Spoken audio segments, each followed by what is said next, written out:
په کابل کې د دې هوایي ډزو موخه د لاریون کوونکو تیتو پرک کول دي. هغه لاریون کوونکي چې د پاکستان سفارت مخې ته د پاکستان پر ضد شعارونه ورکوي. دوی دغه ورځ په پنجشیر کې د ملي مقاومت په نامه له طالب ضد وسله والې ډلې خپل ملاتړ هم اعلان کړ. دا ویډیو یوې مېرمنې ازادي رادیو ته رالیږلې او وایي چې طالبانو دوی په یوه زیرزمیني کې بندیانې کړي دي. عیني شاهدان وایي چې ځینې لاریون کوونکي وهل ټکول سوي هم دي. دغه ورځ د یو شمېر خبریالانو د وهل او ټکولو او د دوی د وسایطو د ضبط کېدو راپورونه هم ورکول سوي دي. د طالبانو یو مشر ازادي رادیو ته په یو پیغام کې ادعا کړې چې د دوی وسلوالو د لاریون کوونکو مخه نیولې ترڅو دولتي ودانیو ته دننه نسی او نیول سوي خبریالان هم خوشي کړي دي. کله چې دی کوشش وکړي ځینو ادارو ته ننوځي په دې وخت کې امنیتي ساتونکو د دې مخه نیولې وه او مظاهره کوونکو د امنیتي کسانو سره لاس اچولی و. امنیتي کسانو کوشش کاوه چې مظاهره کوونکي یو خوا او بل خوا خواره کړي.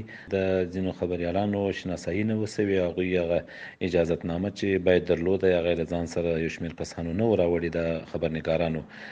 د یو څه وخت لپاره دوی چېرته انتظار و. ټول اوس آزاد سوي دي له خپلو ټولو وسایلو سره کمرې و هر څه. د طالبانو تر تازه حاکمیت لاندې دا لومړی لاریون ګڼل کیږي. په تیرو څو ورځو کې هم د کابل په ګډون څو نور ښارونه د لاریونونو شاهدان وه، خو د لاریون کوونکو شمېر یې کم ګڼل کیږي. صدای ما سلای ما د سې شنبې د ورځې لاریون څو ساعته وروسته له هغې وسو چې د مقاومت ملي جبهې مشر احمد مسعود په یوه صوتي پیغام کې له خلکو د طالبانو پر ضد د ملي پاڅون غوښتنه وکړه. ما خودم دو طفل دارم، دو طفل خود قربانی از وطن میکنم. فرشته موحد یوه له هغو کسانو ده چې د کابل د نن ورځې په لاریون کې برخه اخیستې وه. دا وایي چې دوی غوښتنې لري. یکی که نمیخوایم مداخلات پاکستان در افغانستان باشه. اصلا مردم نمیخوان در پاکستان دخیل شوه. چی پشتون باشه. نه غواړم چې په افغانستان کې د پاکستان مداخله وي. افغانان نه غواړي چې پاکستان مداخله وکړي. بل د بیان د ازادۍ خبره ده. باید مونږ ښځو ته د کار اجازه وي. په تیرو 20 کلونو کې چې ښځو څنګه کار کوو همدغسې د طالبانو په حکومت کې هم کار کول غواړو. تجارت کنیم، مثلا زمینه کاری خوبتر بهتر دیم. 20 سال که به خانم‌ها معیاش رو قسم ما میخوایم کار. طالبان د پاکستان د استخباراتو د ملاتړ تورونه ردوي.